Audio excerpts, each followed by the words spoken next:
Hello and welcome to Loving Me, Myself, and Life with me, Jody Misiak.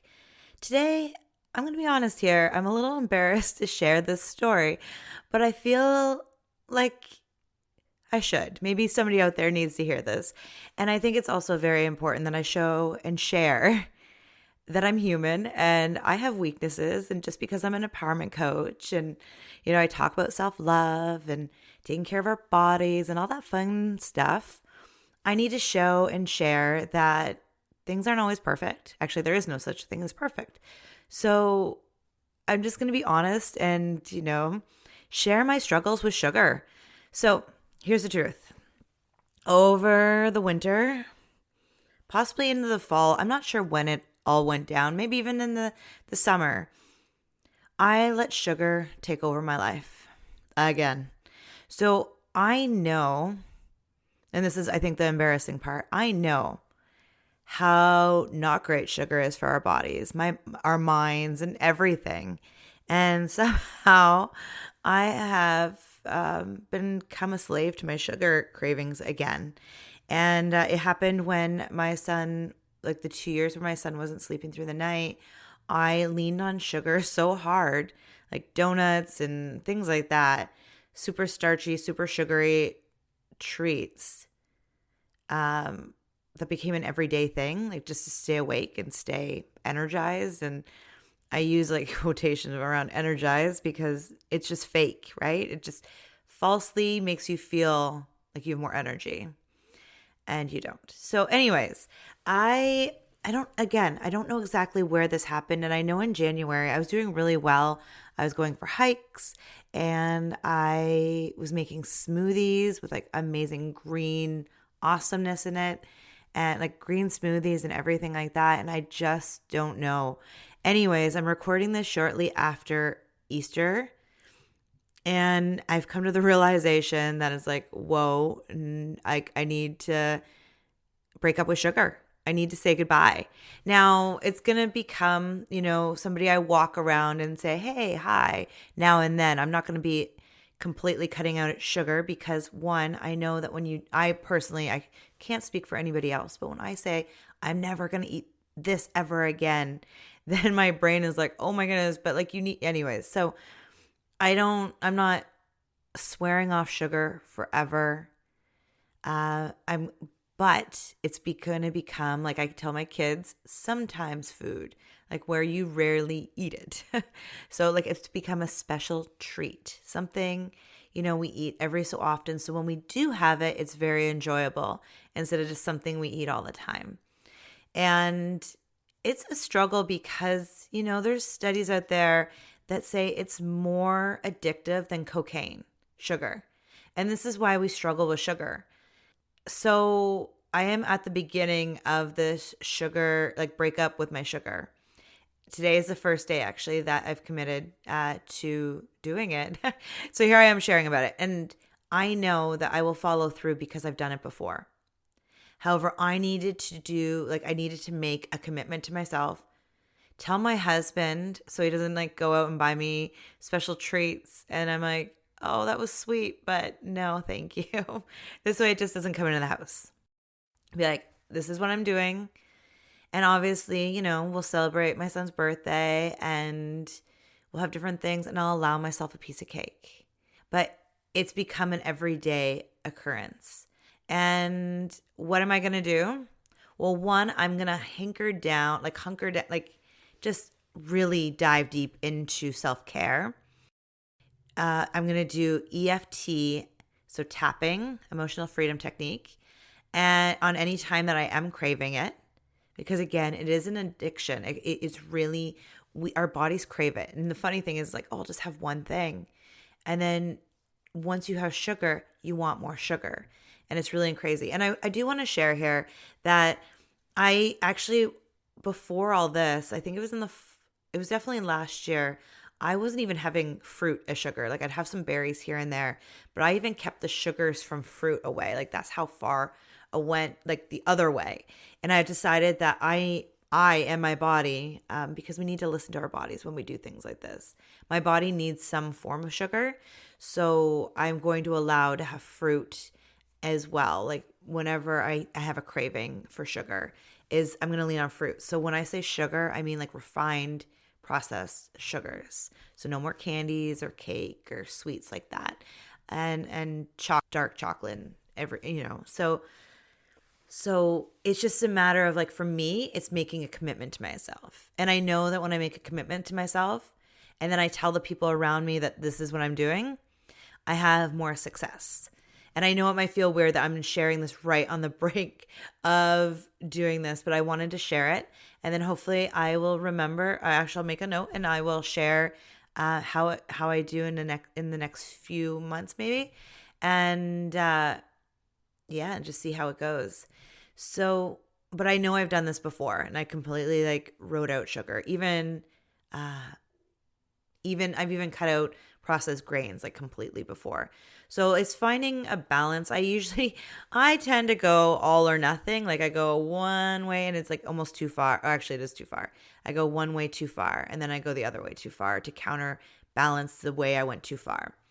Because I don't know if I shared this on the podcast, but I've had some stomach issues that I'm going to be seeing a naturopath about. But I actually was eating a raw diet, like all raw vegetables and things like that. I barely cooked any food a few years ago. And then I actually started having stomach pains. And then I realized that eating broccoli and cauliflower hurt me a lot, like insane, like gas pains in my stomach, like wake me up in the middle of the night kind of pain. And at first I thought it was gluten and things like that. So it's really important for us to listen to our bodies. It's also important not to always follow what other people are doing. Like I felt really good on a plant-based raw diet, like really, really good, other than waking up in the middle of the night with stomach pain. And then I've done some research and I've talked to people that understand digestion. And I was doing this in winter too, where I was eating raw food. So anyways, I might get some emails about this one because it's all controversial, where we all have our ideas of things. And what I've decided is to really just, instead of listening to outer things, for when it comes to food, is to really listen from within, tap, and really get clear on what my body needs instead of what people have told me. Because I've read so many books about food, what you shouldn't eat, what you should eat, just everything. And they all contradict each other, right? It's like, eat this and eat this and eat this. And then the other one's like, don't eat this and eat this instead, and all this stuff. So I've had this like tug of war. And the one thing though I know for sure, and everybody is on the same page as this one, is sugar is not your friend.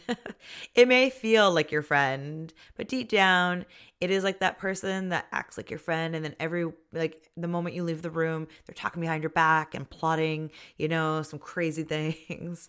It's not your friend.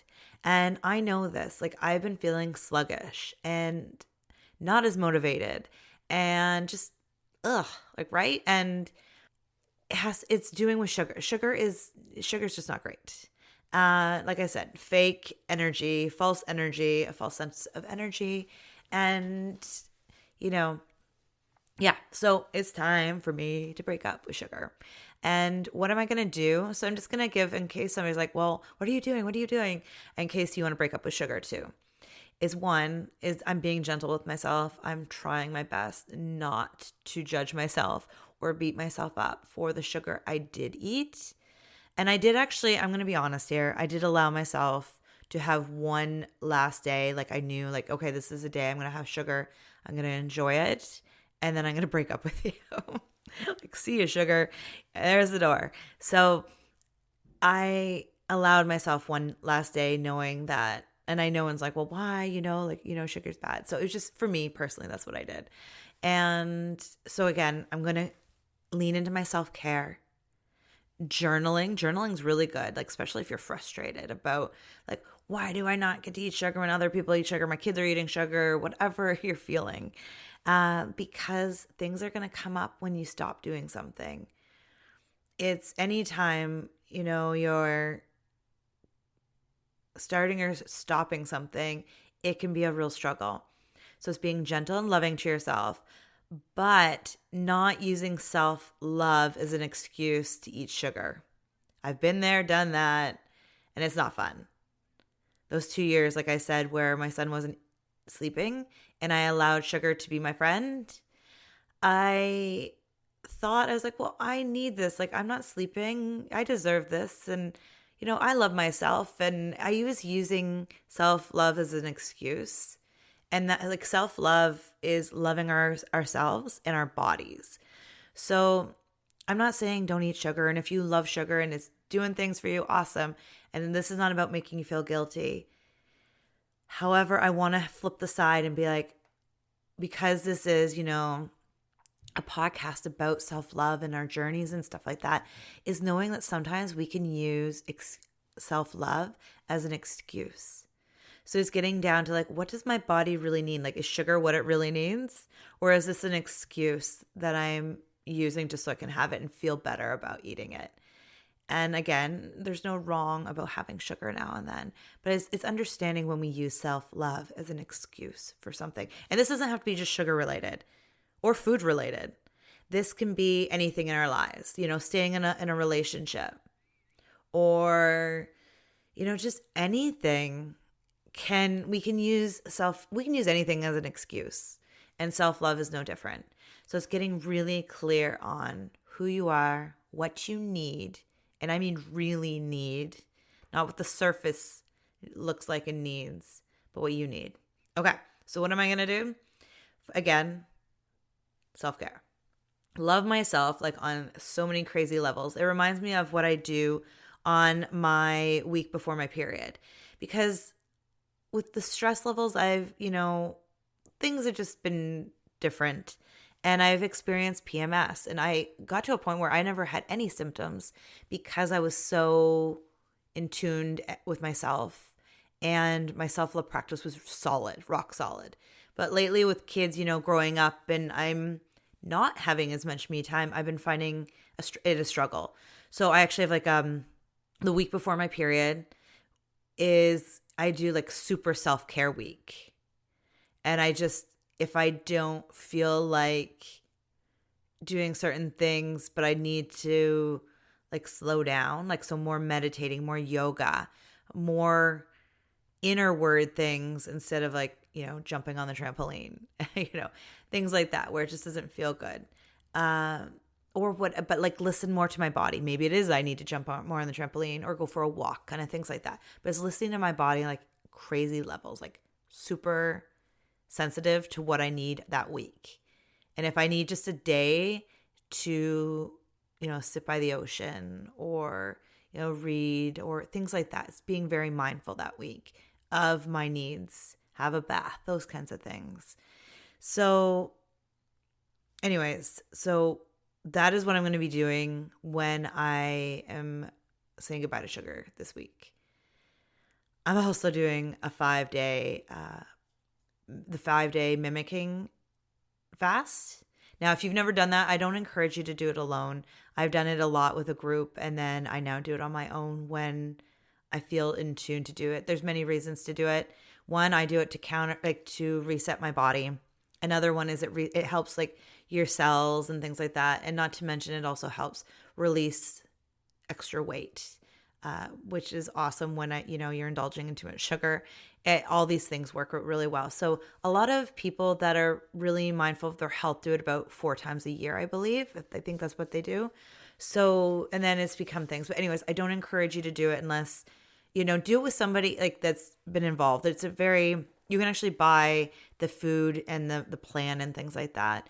But like I do all the food like myself. I don't buy the packaged food because there's a high price point on that for a week worth of food or very little food. So anyways, but like I said, I've done that before. So this is not about fasting and things like that, but I'm just sharing what I'm doing, and I'm resetting my body. So for anybody else, I'd be like heavy on the smoothies. And I don't mean like the yogurt. You can have yogurt in there, but like not the sweet yogurt. When people think smoothies, like I still know tons of people that do smoothies and they do it with like tons of fruit, flavored, high sweet, like sugar yogurt and things like that. But I'm talking like spinach and like an avocado, and if you want maybe a little bit of fruit in there. but like more green than fruit, like heavy on the vegetables.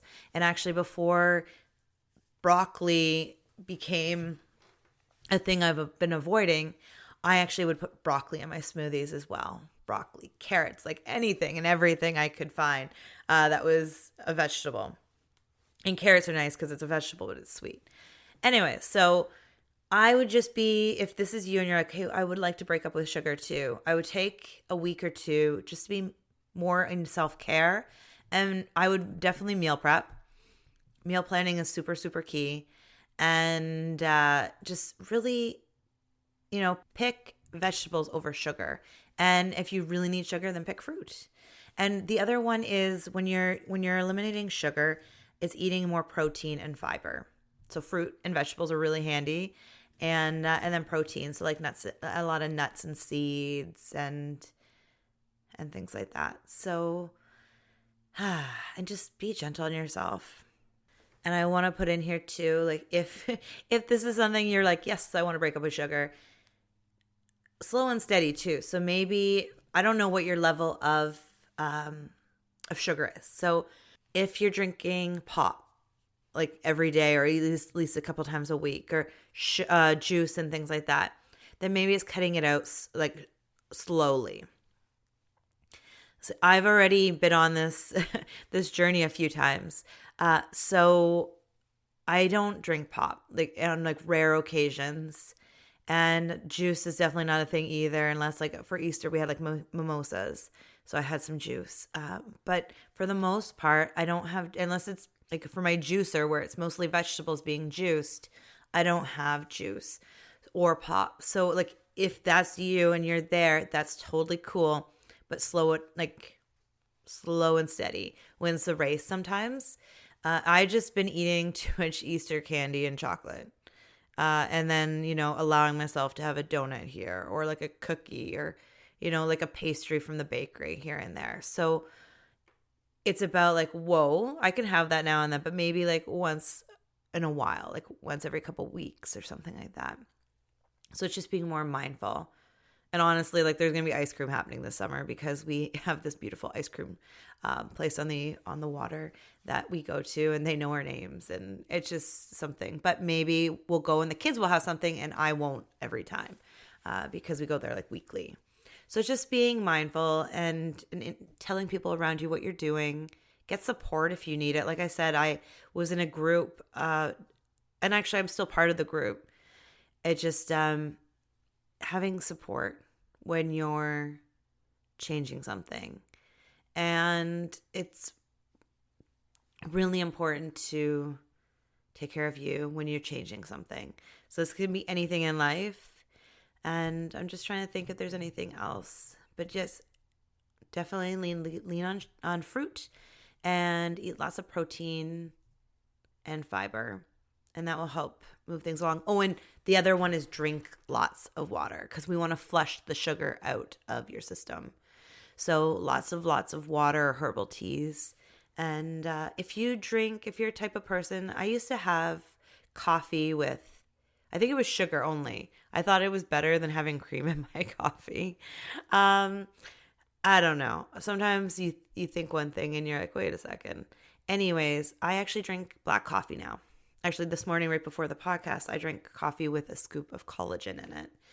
And it's just slow and steady. So if you are a person that does like a triple, like 3 sugars, 3 cream, maybe bring it down to 2 or 1 and ease out of it.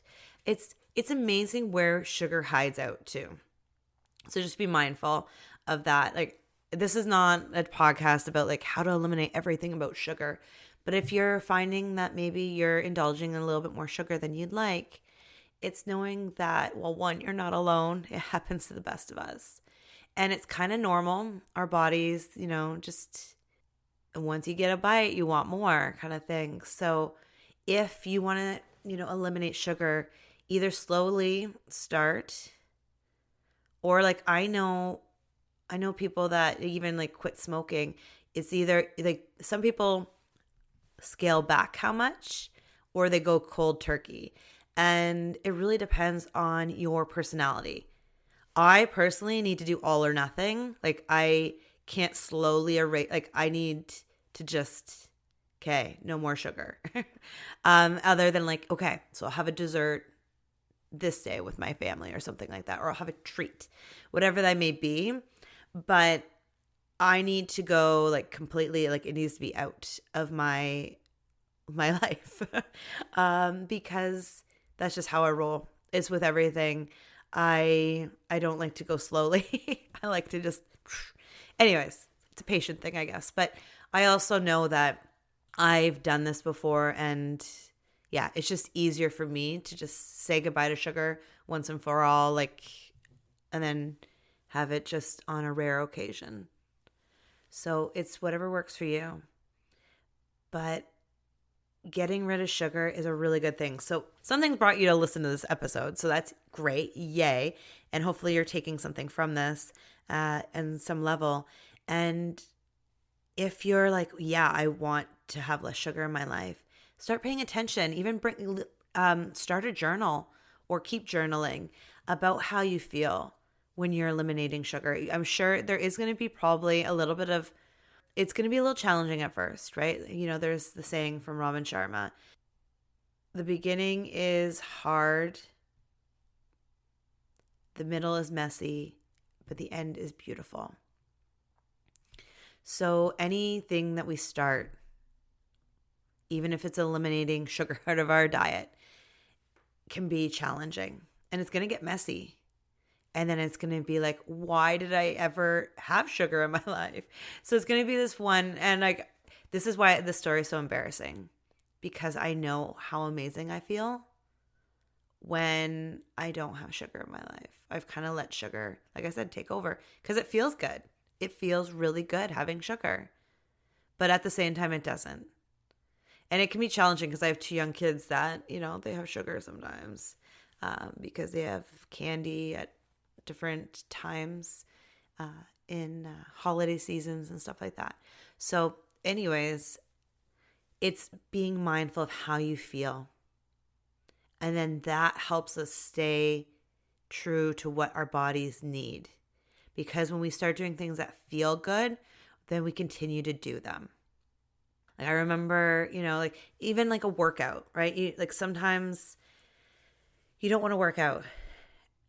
And you're like, but you push yourself and you do it anyways. And then after that workout, you're like, oh my goodness, I feel so good. Like a hike or, you know, jumping on the trampoline. Like you don't, even yoga. There's mornings where I'm like, oh, I don't really want to do yoga. And then after I'm like, oh, I'm so glad I did yoga. Same thing with sugar. It's going to feel like, oh, what am I doing? Why did I do this? And then, oh, this feels like, this is what energy feels like. Not this false sense of energy that sugar gives us. So I hope this has helped on some level. I know it's not like, I don't want to talk always too much about food, but I wanted to share my struggles with sugar because they're real. And like I said, I felt embarrassed to share it a little bit because it's like, man, I've been on this path again. So we do, you know, make the same mistakes sometimes. We fall off the wagon, and it's about what we do with it. So I'm sharing my own struggles and hoping that this helps somebody else, motivates you, and, you know, embrace the vegetables and, you know, protein and fiber and water. Water's amazing. I love water. Actually, my kids are just, they're like, water. You know, you can crave water. It's pretty amazing. So, and I used to drink so much pop. So if you're there, you can do anything, you know, you put your mind to. So you can do this, either baby steps or giant steps, whatever feels right to you. Because what I've learned the most on my self-love journey, my struggles with my weight and food and all that fun jazz, is you gotta listen to yourself, like listen from within, because we all need something a little different. All our circumstances are different on some, like we all have struggles and challenges, but they're all different levels, and they're, you know, so many different things. So get tuned into who you are, what your needs are, and what your body needs. And then remember not to make excuses with self-care or self-love, but being like, I'm getting really in tuned with like, what does taking care of my body truly mean? Taking care of my mind. If you're constantly thinking about sugar, you can't be creating or following your dreams because you're just so obsessed about like, I need my sugar fix, right? Like it can get seriously crazy depending on, sugar is a crazy thing. So if it's time for you to say goodbye to sugar, I'm here for you. If you're not and you're like, oh, I still love sugar, whatever, that's totally cool too. No judgment. But you're not alone on the sugar craze. It can be challenging. So take a deep breath, let it all out, and know that you got this, whatever form that is to you and your body and your mind. Take care, and I hope you have a beautiful, beautiful day. Bye for now.